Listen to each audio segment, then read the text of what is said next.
Saudara jamaah, maka pentingnya kita punya anak yang solihin, anak yang yang nanti ketika kita meninggal dunia bisa menjadikan ketenangan buat kita, di mana nanti kita digeletakin terakhir oleh anak-anak kita di liang lahat kita masing-masing. Makanya bikin anak jangan asal-asalan, Bang. Bikin anak jangan asal-asalan. Anak itu, Bang, bukan cuma sekedar penerima warisan. Anak itu bukan cuma sekedar nyambung keturunan. Bukan. Tapi pada hakikatnya anak adalah investasi akhirat buat orang tuanya yang udah meninggal dunia. Sekalipun orang tuanya udah dipendam di kuburan, karena punya investasi dari anak-anaknya yang solihin dan solihat. Anak yang ngerjain kebaikan, orang tuanya kebagian pahalanya. Alhamdulillah. Maka mulai besok, Bang, kalau mau berhubungan sama istri jangan asal-asalan. Ikutin apa yang diajarkan, dituntun oleh orang-orang soleh yang diajarkan oleh baginda Nabi Muhammad Sallallahu Alaihi Wasallam. Kalau mau berhubungan suami istri, Bang, hati-hati. Di situ ada setan dari api kalanya sama air. Maka kalau kita mau berhubungan badan sama istri kita, laki suruh wudhu. Ibu nih, Bu. Mau disentuh sama laki, bilang, Bang, wudhu dulu, Bang. Wudhu. Udah wudhu, gelar sejadah. Sholat hajat 2 rakaat. Karena bisa jadi kita punya kepengenan hubungan suami istri, hubungan kita sama istri kita, nanti nutfah tersebut akan menjadi zuriyah yang solihin dan solihat. Air mani kita, sperma kita bisa jadi itu dibuahkan dengan izin Allah menjadi anak yang soleh dan solehah. Sholat hajat 2 rakaat. Udah selesai hajat 2 rakaat, baca Yasin 3 kali.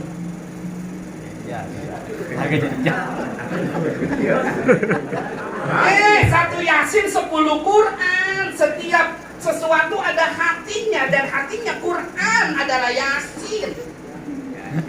3 kali. Udah selesai Yasin wa ilaihi turja'un yang ketiga, tabarukan dengan Sayyiduna Muhammad, baca sholawat 1000 kali. Kelamaan, bukan kelamaan, lu yang gatel. Kelamaan. Masak nasi sama masak mie lamaan mana? Masak nasi sama masak mie lamaan mana? Lamaan masak nasi, Bang. Apalagi orang tua kita zaman dulu ngidupinnya aja pakai bulakan api. Betul apa kagak? Belum dandang naik, belum kenceng duluan. Nah, ibu tahu loh, ditampihin dulu, cariin gabraknya, putunya, batu kecilnya, cucinya aja, Bang, model kayak orang toak, Bang, muternya ke kanan, dijaga itu tuh, nyuci. Ini ntar praktekin di rumah nih, Bang, beli kita nih, jangan sembarangan itu, Bang. Itu nasi ntar dimakan sama kita, nasi dimakan istri kita, nasi dimakan anak-anak kita, nasi dimakan sama mantu sama cucu kita. Bagaimana supaya hatinya lembut? Beredar darahnya itu dari makanannya serahin lagi sama Allah. Nyuci beras jangan disembarangin, puter ke kanan, baca ya Latif, ya Latif, ya Latif, ya Latif, ya Latif, wahai Allah yang maha lembut, wahai Allah yang maha halus. Supaya apa? Supaya hati kita pada lembut, hati anak-anak kita pada lembut. Ibu-ibu zaman sekarang masak asal-asalan. Maka lihat anak-anak kita, kok kamu pulang telat, Nak? Kamu nanya. Kamu bertanya-tanya. Jangan pakai ngomong iya. Ini gue lagi ngomongin. Oh ya Latif, ya Latif, ya Latif, ya Latif. Kan di wastafel itu nyuci beras. Udah selesai ya Latif cuci, buang tuh air kotor, cuci lagi bilas yang kedua, baca lagi Allahumma sholli ala sayyidina Muhammad, sayyidina Muhammad, sayyidina Muhammad, sayyidina Muhammad, sayyidina Muhammad. Sholawat kepada Nabi. Cuci yang ketiga, baru yang ketiganya itu masukin Bismillahirrahmanirrahim. Bismillahilladzi la yadurru ma'asmihi syai'un fil ardi wala fis samai wa huwas samiul alim. Dulu ditaikin ke kenceng, dilebihin air 2 ruas jari. Ntar udah kering dikit itu namanya itu aron, baru ditaikin ke kukusan. Ditutup, lama itu 30 menit sampai 45 menit pakai dandang. Ustaz tahu aja kan, gua punya dandangnya. Ya gua masak dulu begitu. Orang sekarang kan gampang bang, udah itu udah dicuci masukin ke Magicom, pencet ceklek. Baca ilah hadratin Nabi Mustafa Rasulullah Muhammadin Nabilah sallallahu alaihi wasallam Fatihah, baca ini Yasin sekali di Magicom. Ini model begitu, kita yang kagak ngaji, kagak ngerti urusan, ngeliat gini kita lagi baca Yasin di depan Magicom, gini kita jeguk, mewek gua lu ya, biar gua nggak kemana-mana, biar gua nggak kawin lagi ya. Lagi mau kagak ngaji, susah urusan. Dalam bini lagi ngejalanin apa yang kata Ustaz, didoain itu makanan. Makanya orang tua kita zaman dulu bang, berkat biar kata dikit pulang dari roahan, maulidan, apa aja tahlilan, berkat dikit dibawa pulang. Dulu kan kagak cakap model kayak dus zaman sekarang. Sosokan ke sosokan bambu, betul betul kayak gitu. Dulu, lo kagak dapet sosokan bambu dipuntel sampai gak muat itu karena bandeng. Dulu kan udah cakap bandeng digoreng, gak muat sampai lah ditaruh kopi bang bandeng. Lo saya ini ngalamin banget itu bahasa begitu. Kita duduk di atas balai anak-anak tuh Udin, Ucuk, Gulo, Mamat, Wati, Sri duduk nungguin Baba. Baba nyampe itu gelar sosokan bambu sampai Baba ini kagak ada dagingnya, ini nggak ada ikannya, ini nasi doang sama emping sama bihun. Dibuka topinya bandeng.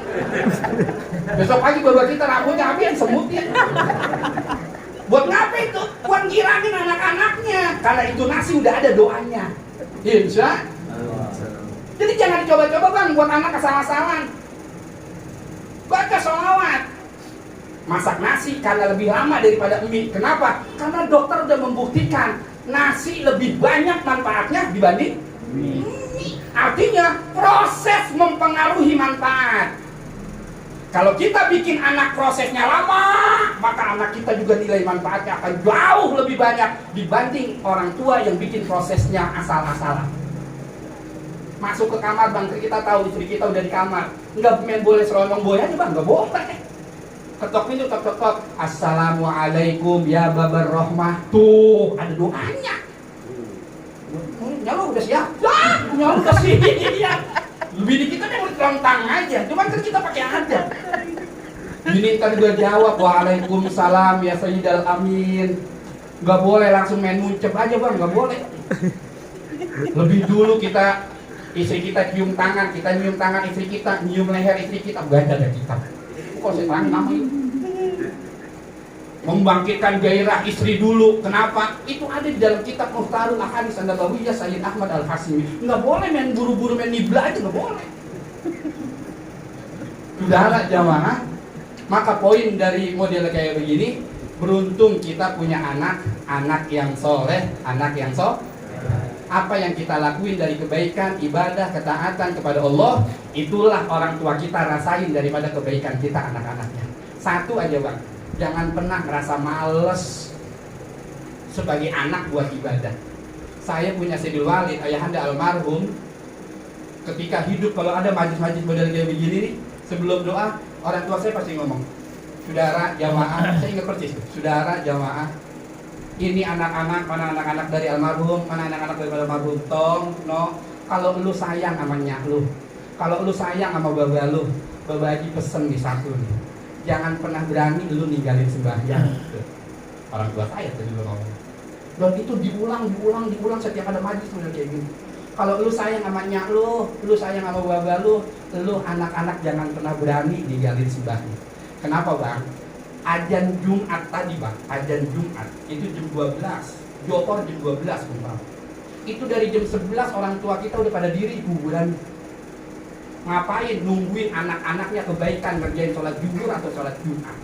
Kalau tuh anak kerjain zuhur, tuh anak kerjain sholat Jumat, kebagian pahalanya langsung sampai ke kuburan itu orang tua itu anak. Nungguin bang jam 11 sampai setengah 12 agak ada juga.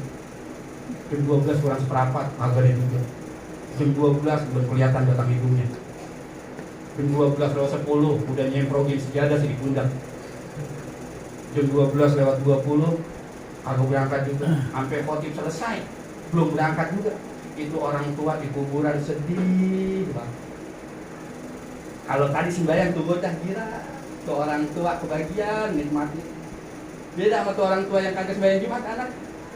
Dia nanya sama malaikat lo kuburan dia enak banget lo. Mengapa? Anaknya lo dia tawaf sembahyang Jumat. Lah emang anak saya kagak ke masjid atau ke masjid bayang Jumat nyolong sendal. Anak dangkal sialan. Jangan sampai dibawa males. Maka ada satu doa yang nanti kapan-kapan saya akan lanjutin yang bikin kita enggak bisa males dan senang riang dalam ibadah kepada Allah Subhanahu wa taala. Dan ini doa diajarkan oleh Sayyidina Muhammad. Yang Nabi Muhammad kata-katanya enggak pernah ada dusta, enggak pernah ada kebohongan, karena in huwa illa wahyu yuha. Nabi Muhammad itu omongannya, itu pembicaraannya adalah wahyu dari Allah Subhanahu wa taala. Dan ini doa dari Sayyidina Muhammad. Ada di dalam kitab halaman berapa, nomor hadis keberapa, bayarisnya yang berapa. Lain waktu saya akan sambung. Mudah-mudahan kita panjang umur, sehat walafiat. Terima kasih, mohon maaf. Assalamualaikum warahmatullahi wabarakatuh.